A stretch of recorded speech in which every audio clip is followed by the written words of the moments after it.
Halo, perkenalkan, nama saya Niluh Putu Murtika Depi. Saya adalah guru di Satuan Pendidikan SD Negeri 4 Posanten, Kecamatan Bendoyo, Kabupaten Jembrana, Bali. Kali ini saya akan memaparkan mengenai mengapa kurikulum perlu berubah.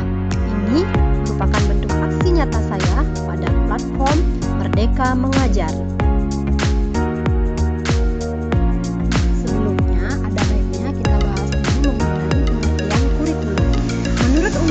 Nomor 20 tahun 2003 menyatakan bahwa kurikulum adalah seperangkat rencana dan pengaturan mengenai tujuan, isi dan bahan pelajaran serta cara yang digunakan sebagai pedoman penyelenggaraan kegiatan pembelajaran untuk mencapai tujuan pendidikan tertentu. Kurikulum memiliki makna yang kompleks dan multidimensi. Kurikulum juga merupakan jantungnya pendidikan yang dapat dimaknai sebagai titik awal sampai titik akhir pengalaman belajar murid pada satuan pendidikan. Nah, apakah peran dan fungsi kurikulum itu? Peran kurikulum adalah sebagai pedoman dan acuan dalam pembelajaran, sedangkan fungsi kurikulum bagi pendidik adalah untuk memandu dalam proses belajar murid. Mengapa kurikulum perlu berubah? Pertama, agar relevan dengan perkembangan zaman. Kurikulum yang baik adalah kurikulum yang sesuai dengan zamannya. Saat ini, murid berada pada zaman dan keadaan yang sudah sangat jauh berbeda, baik itu dari cara berkomunikasi, dari cara belajarnya, dan juga dari cara pemilihan cita-cita yang tentunya lebih beragam saat ini. Yang pertama bisa dilihat cara berkomunikasi orang zaman dahulu, yaitu berkomunikasi secara langsung atau menggunakan media tradisional seperti kentongan dan surat. Sedangkan zaman sekarang orang berkomunikasi dengan cara yang lebih modern dengan adanya jaringan internet dan juga gawai yang memadai. Mereka bisa memilih berbagai macam media sosial yang dapat digunakan dalam berkomunikasi secara langsung. Kemudian dari cara belajarnya, jika zaman dahulu guru hanya menyampaikan materi yang berpedoman dengan buku teks saja dan juga dengan menggunakan metode ceramah, dan juga siswa mengumpulkan tugas secara langsung untuk dinilai oleh guru. Tapi pada zaman sekarang dengan memanfaatkan teknologi dan juga jaringan internet, guru dan siswa sudah dapat melaksanakan proses belajar mengajar dengan cara yang lebih modern.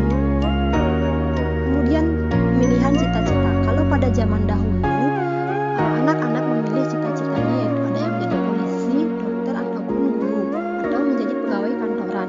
Sedangkan kalau sekarang lebih beragam, seperti misalnya menjadi blogger, menjadi youtuber, menjadi gamer, animator, ataupun menjadi influencer dengan memanfaatkan media sosial.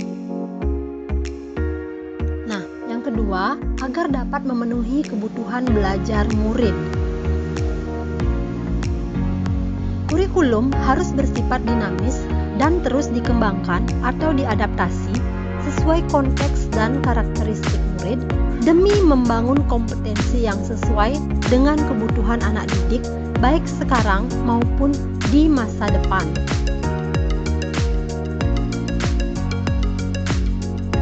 Pendidikan menurut Ki Hajar Dewantara.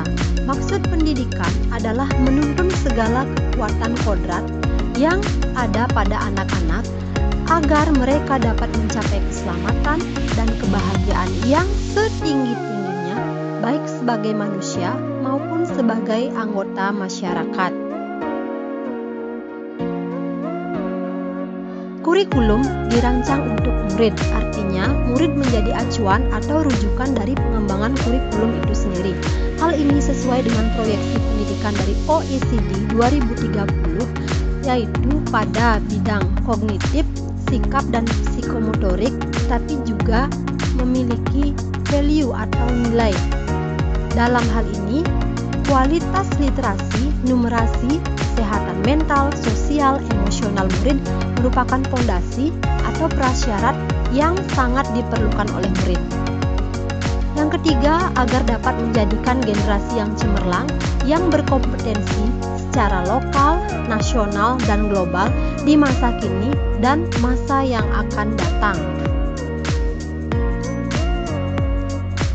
Dengan keragaman kesatuan pendidikan, kurikulum bersifat dinamis dan secara berkala perlu dievaluasi. Kurikulum nasional diimplementasikan pada setiap satuan pendidikan dan disesuaikan berdasarkan kebutuhan murid, lingkungan geografis, budaya, dan lain-lain. Maka itu diperlukanlah KOSP, yaitu Kurikulum Operasional Satuan Pendidikan. Nah, dari pemaparan tersebut dapat kita simpulkan bahwa kurikulum harus berubah sesuai dengan perkembangan zaman. Saat ini perkembangan ilmu pengetahuan dan teknologi informasi sangat pesat. Dengan adanya perubahan kurikulum merdeka yang menitik beratkan pembelajaran yang berpusat pada murid, diharapkan tujuan pendidikan yang disampaikan oleh Bapak Ki Hajar Dewantara akan dapat terwujud. Nah, demikianlah yang dapat saya paparkan. Semoga video ini bermanfaat. Terima kasih sudah menyaksikan dan sampai jumpa pada video selanjutnya. Salam dan bahagia.